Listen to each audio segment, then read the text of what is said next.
तो चलो आज हम करते हैं फैक्टर थ्योरम। ठीक है, हम कर रहे हैं अभी पहले फैक्टर थ्योरम।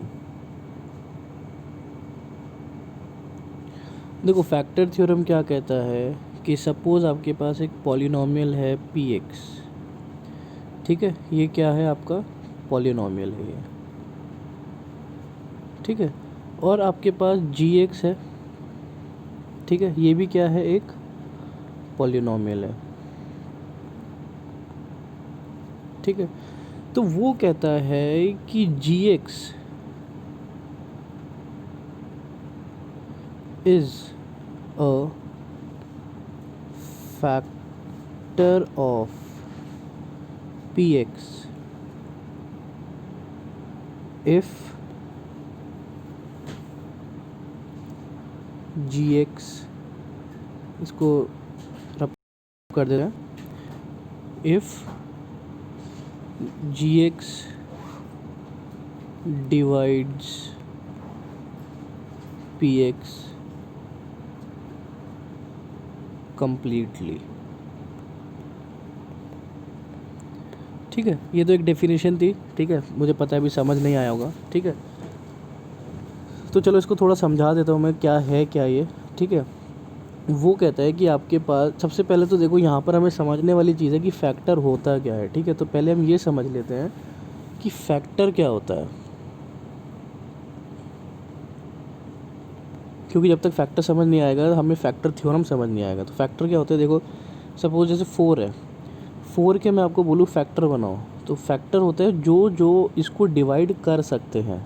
ठीक है ना, कौन कौन डिवाइड कर सकता है 4 को, 1 डिवाइड कर सकता है, 2 डिवाइड कर सकता है, 3 नहीं कर सकता, और 4 डिवाइड कर सकता है। ठीक है, तो यानी ये जो 3 नंबर हैं ये क्या हो गए, ये हो गए इसके फैक्टर हो गए। ठीक है, अगर सपोज़ मैं आपको बोलूँ कि चलो आप 8 के बनाओ, या 8 के चलो 12 के बनाओ, तो क्या होगा, 1 डिवाइड कर सकता है, 2 डिवाइड कर सकता है, 3 डिवाइड कर सकता है, 4 कर सकता है, 5 12 को डिवाइड नहीं कर सकता, 6 कर सकता है, 7 नहीं कर सकता, 8 नहीं कर सकता। ठीक है, 9 नहीं कर सकता, 10 11, अब सीधा क्या आएगा, 12 आएगा। ठीक है, तो ये सब क्या बन गए, इसके फैक्टर बन गए। ठीक है, तो याद रखना हमें फैक्टर क्या होता है, वो नंबर जो उसको पूरा पूरा डिवाइड कर देता है। पूरा पूरा डिवाइड का मतलब क्या होता है, आंसर यानी रिमाइंडर जो है मेरा 0 आना चाहिए। ठीक है, अब आ जाते हैं हम अपने फैक्टर थ्योरम पे।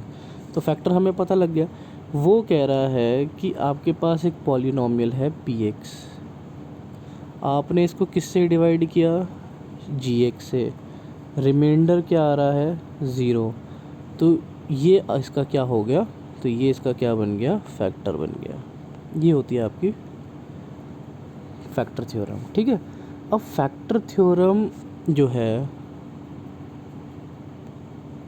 फैक्टर थ्योरम जो है वो साथ साथ चलती है रिमाइंडर थ्योरम के साथ। ठीक है, जब छोटा क्वेश्चन आएगा हमारा 1 या 2 नंबर का, ठीक है, जिसमें हम k की वैल्यू निकालते हैं, वो वाले क्वेश्चन जब आएंगे तो फैक्टर थ्योरम और रिमाइंडर थ्योरम एक साथ अप्लाई होगा। ठीक है, रिमाइंडर थ्योरम हमें पता ही है कि जब p ऑफ x को हम डिवाइड करते हैं x माइनस a से, तो आंसर क्या होता है मेरा, p ऑफ a होता है। ठीक है, यही सेम चीज़ अब हमें फैक्टर थ्योरम में भी अप्लाई करना है। ठीक है, तो अभी फ़िलहाल हम ये समझ लेते हैं फैक्टर थ्योरम क्या होता है। फैक्टर थ्योरम वो होता है कि अगर आप px कोई एक पॉलिनॉमियल है, उसको आप डिवाइड कर रहे हैं किसी और पॉलिनॉमियल gx से, और आपका रिमाइंडर आंसर जो है वो 0 आ रहा है, तो यानी कि वो उसका फैक्टर है। ठीक है, अब बुक में देख लेते हैं हम एक्सरसाइज 2.4 एप्लीकेशन, देखते हैं क्या करना है हमें। क्वेश्चन नंबर 1, ठीक है, वो कह रहा है कि हमें बताना है x+1। देखो अब x+1 क्या है, gx जो हो गया मेरा x+1 हो गया। ठीक है, और px मेरा क्या है, यहाँ पे जो बड़ा पॉलिनॉमियल है x³ + x² + x+1।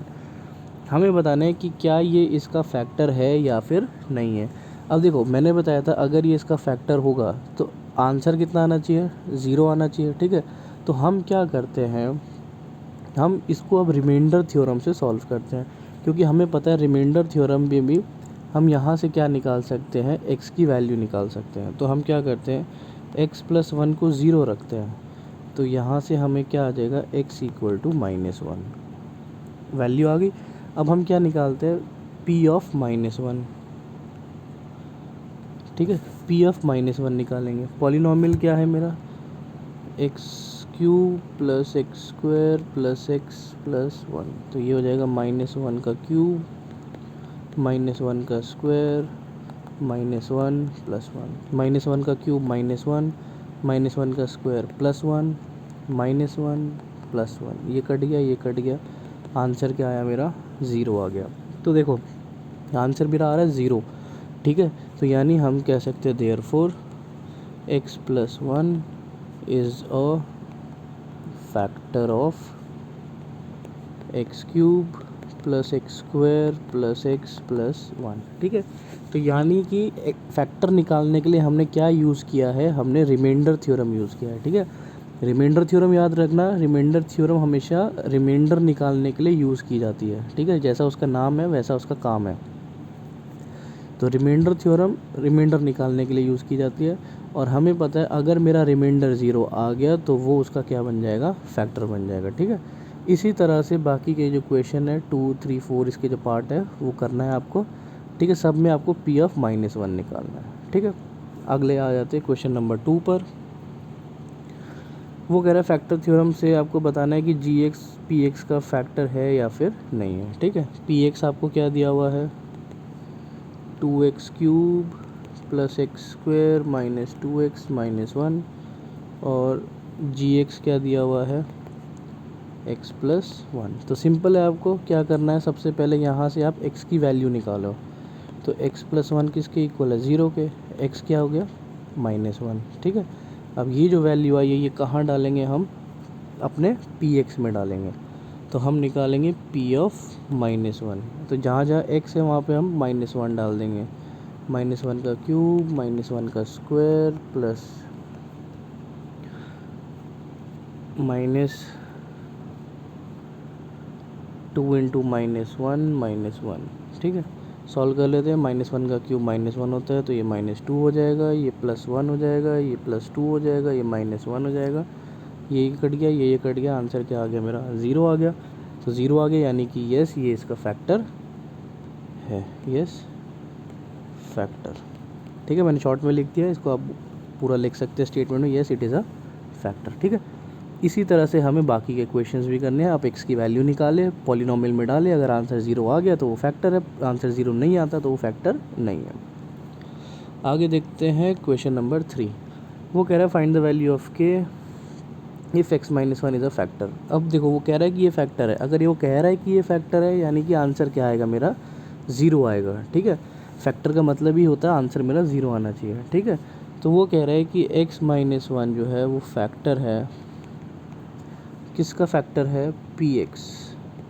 px क्या है, x² + x + k, और मेरे को क्या निकालनी, k की वैल्यू निकालनी है। तो पहले तो मैं यहाँ से क्या निकालता हूँ, x की वैल्यू। तो x - 1 = 0, तो x कितना हो गया मेरा, 1 हो गया, x 1 हो गया। ये वैल्यू क्या डालूँगा मैं, अपने पॉलिनोमियल में डालते हैं, p1 निकालते हैं। p1 निकालेंगे, x² + x + k, तो x की जगह क्या डाल देंगे, 1 डाल देंगे। अब देखो वो कह रहा है कि ये फैक्टर है, और हमें पता है अगर फैक्टर होगा तो आंसर क्या आएगा, 0, तो हम इसको क्या कर देते हैं, = 0।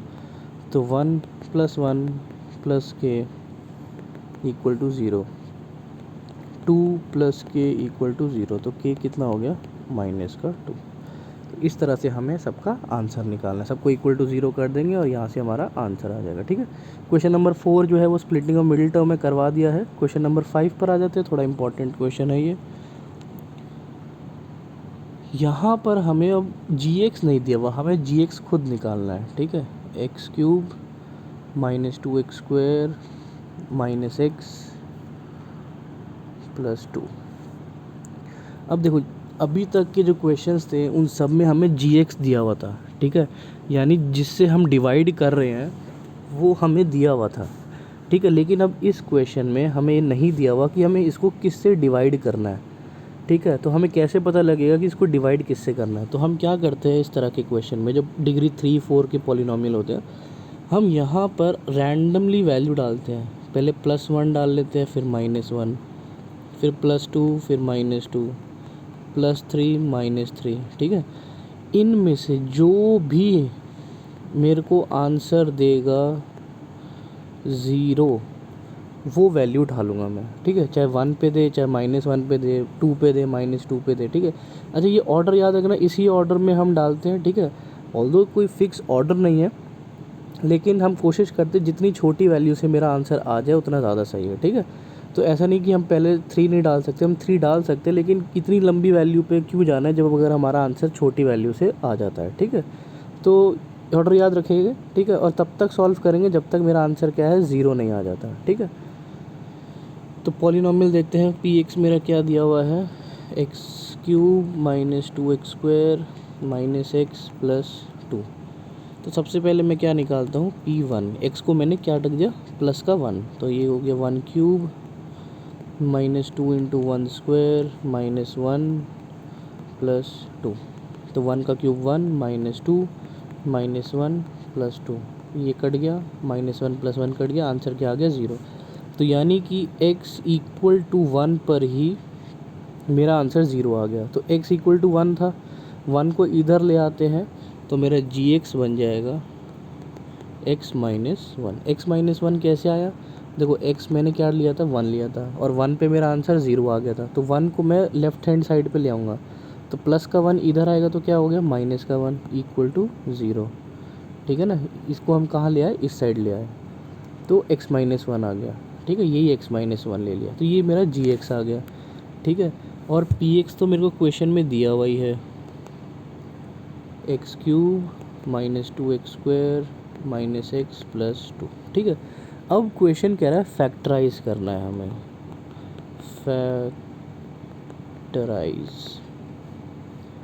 फैक्टराइज का मतलब होता है कि मेरे को इसके फैक्टर्स निकालने हैं, ठीक है ना।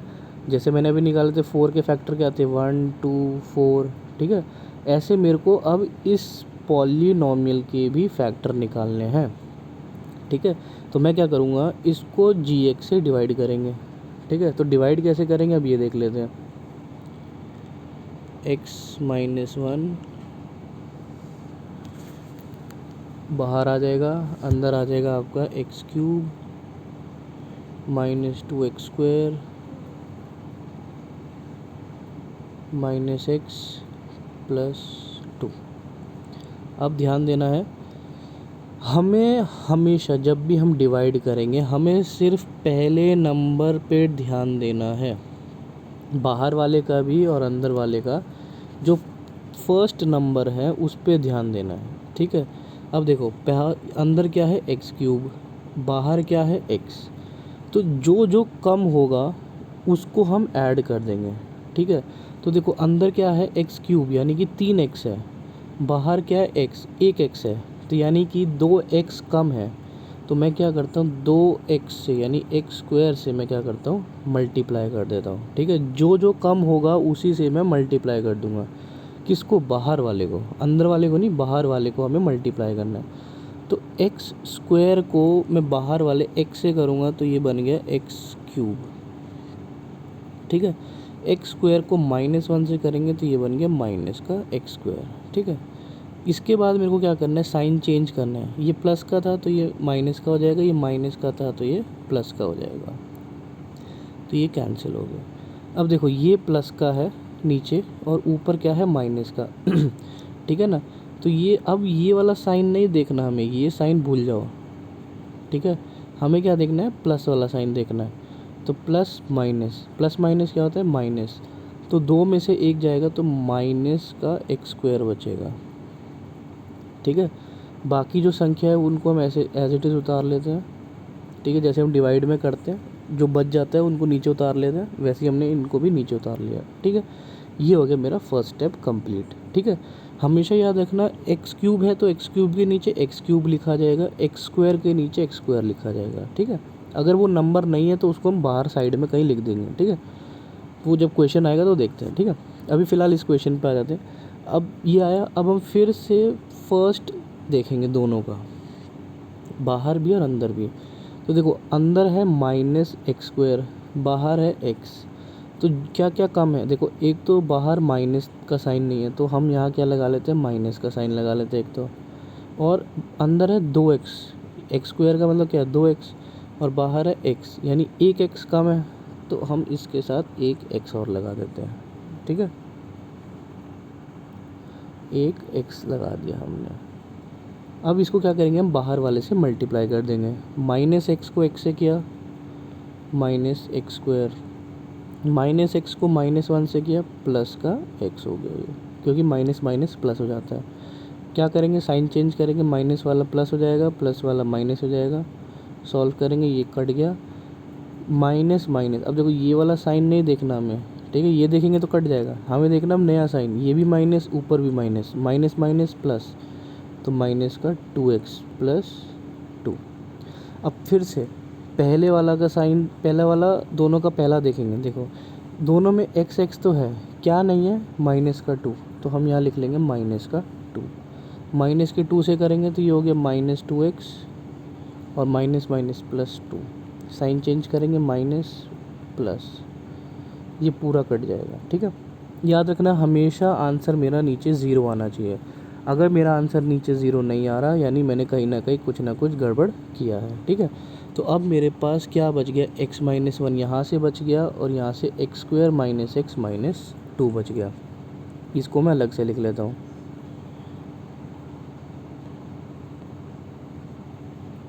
x-1, ठीक है। अब देखो ये क्या बन गया, 2 डिग्री पॉलिनोमियल। यहाँ पे अब मैं क्या लगाऊंगा, स्प्लिटिंग ऑफ मिडिल टर्म, ठीक है। जैसे अभी हम करते थे, यहाँ पर अब लगेगा स्प्लिटिंग ऑफ मिडिल टर्म, ठीक है। लॉन्ग डिवीजन में हमेशा स्प्लिटिंग ऑफ मिडिल टर्म्स आएगा, ठीक है। इसलिए ये क्वेश्चन जो है हमेशा 4 नंबर या 5 नंबर का आता है। तो इसको अब सॉल्व करते हैं आगे, x-1। अब इसको मैं फटाफट सॉल्व कर देता हूँ, ठीक है। लेकिन आप लोगों को जैसा समझाया गया है पूरा स्टेप में आपको सॉल्व करना है, क्योंकि आप लोग की इतनी प्रैक्टिस नहीं है कि आप जल्दी जल्दी इसको सॉल्व कर सकें, ठीक है।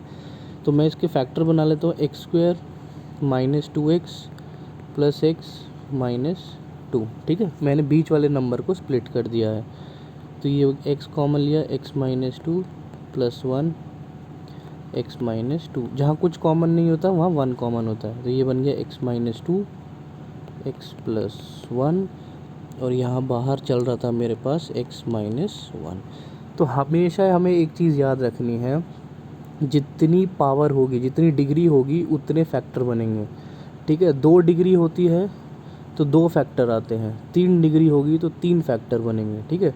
तो यहाँ पर हमारे पास 3 फैक्टर कौन कौन से बने हैं, एक बना है x - 1, x - 2 दूसरा फैक्टर, और x प्लस 1 तीसरा फैक्टर। तो यानी ये मेरा आंसर हो गया, ठीक है। इस तरह से हमें इसको सॉल्व करना है, ठीक है। एक क्वेश्चन और कर लेते हैं इसी का सेकंड पार्ट, ठीक है। px मेरे को क्या दिया हुआ है, x³ - 3x² - 9x - 5। तो सबसे पहले x को क्या डालेंगे, यहाँ पे लिख लेते हैं, चलो, पुट x = 1। तो p(1) निकाल लेते हैं, 1 का क्यूब -3 × 1 का स्क्वायर -9 × 1 - 5, 1 का क्यूब 1 -3 -9 -5। तो ये कहीं से भी, मेरे को तो नहीं लगता ये कहीं से भी 0 आने वाला है, ठीक है। ये आ जाएगा 9 3 12 17, 17 में से 1 जाएगा तो माइनस का 16, 0 नहीं आया, ठीक है। यानी मेरे को इसको आगे लेके जाना पड़ेगा। तो अब मैं क्या करूँगा, x को -1 लूँगा, पुट x = -1। तो अब मैं क्या निकालूंगा, p(-1) -1 का क्यूब -3 × -1 का स्क्वायर -9 × -1 -5। सॉल्व करेंगे, -1 -3 प्लस 9 -5। सॉल्व करते हैं, 5 और 3 6 7 8 और एक 9, तो ये -9 + 9 कैंसिल हो जाएगा, आंसर 0 आ गया। यानी मेरा आंसर 0 किस पर आया, x = -1 पर 0 आया। ठीक है, तो gx मेरा क्या बनेगा, देखो x = -1 पे आया तो -1 इधर आ जाएगा, तो क्या बन जाएगा, +1। इसी को हम क्या बोलेंगे, gx बोलेंगे। ठीक है, तो यानी मेरा gx क्या बन गया, x + 1। ठीक है, इसको मैं इधर लेके आया था तो ये प्लस का हो गया, gx आ गया। px है ही मेरे पास, px कितना है मेरे पास, x³ -3x² -9x -5। ठीक है, अब क्या करना है, इसको डिवाइड करना है, तो डिवाइड करते हैं। चलिए, x + 1, अंदर बचेगा मेरे पास x³ -3x² -9x -5। ठीक है, तो अब देखो फिर से फर्स्ट नंबर देखना दोनों का, ये है x³, ये है x, कितने कम है, 2x कम है, यानी x² की कमी है, तो x² से मल्टीप्लाई कर देंगे। ठीक है, तो x² को x से करेंगे, x³ हो जाएगा। ठीक है, प्लस x², ये प्लस हो जाएगा, ये माइनस हो जाएगा, इसको कट गया, तो ये एक प्लस है एक माइनस है, तो 3 में से एक जाएगा तो माइनस का 2x² बचेगा -9x -5। अब फिर से फर्स्ट नंबर देखेंगे दोनों का।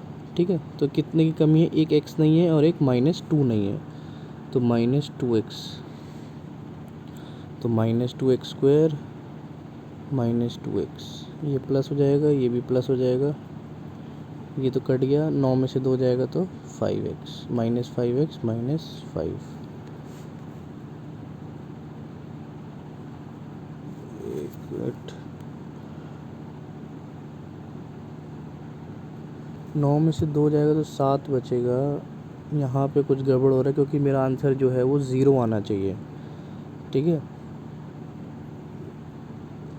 अच्छा ये हमने गड़बड़ कर दिया, ये प्लस का साइन आना था यहाँ पे, चेंज हो जाएगा माइनस का, तो 3 माइनस का 3 और माइनस माइनस माइनस प्लस, तो इसको रब कर देते हैं हम पूरा।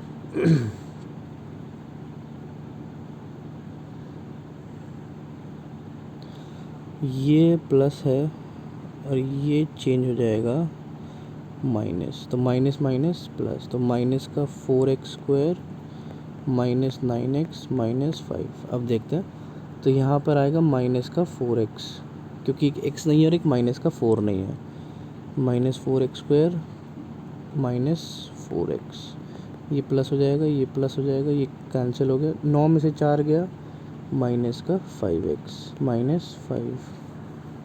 फिर से देखेंगे पहली संख्या दोनों की, तो ये हो गया माइनस का 5, जो कि कम है वो ले लेंगे, माइनस का 5x -5, ये प्लस, ये भी प्लस, कैंसिल, 0 हो जाएगा, तो क्या बच गया मेरे पास, x² -4x -5, x² -4x -5। अब यहाँ पर हम क्या करेंगे, स्प्लिटिंग ऑफ मिडिल टर्म। ठीक है, तो मैं इसकी स्प्लिटिंग ऑफ मिडिल टर्म कर देता हूँ जल्दी से, x² -5x + x -5 x x -5 + 1 x -5, बाहर वाली संख्या और अंदर वाली संख्या ले लेंगे, x + 1, और यहाँ पर आई रहा था मेरे पास x + 1। ठीक है, तो ये 3 फैक्टर आ गए मेरे पास, x + 1 एक फैक्टर, x -5 एक फैक्टर और x + 1 एक फैक्टर। ठीक है, तो याद रखना है 3 degree 3 factor, 4 degree 4 factor, 2 degree 2 factor. ठीक है, जितनी डिग्री होगी उतने फैक्टर होंगे। ठीक है, तो इस तरह से हमें ये करना है। तो अब आपका होमवर्क है कि आपको एक्सरसाइज 2.4 पूरा क्वेश्चन नंबर 1 से लेकर क्वेश्चन नंबर 5 तक सारा करना है। ठीक है, थैंक यू।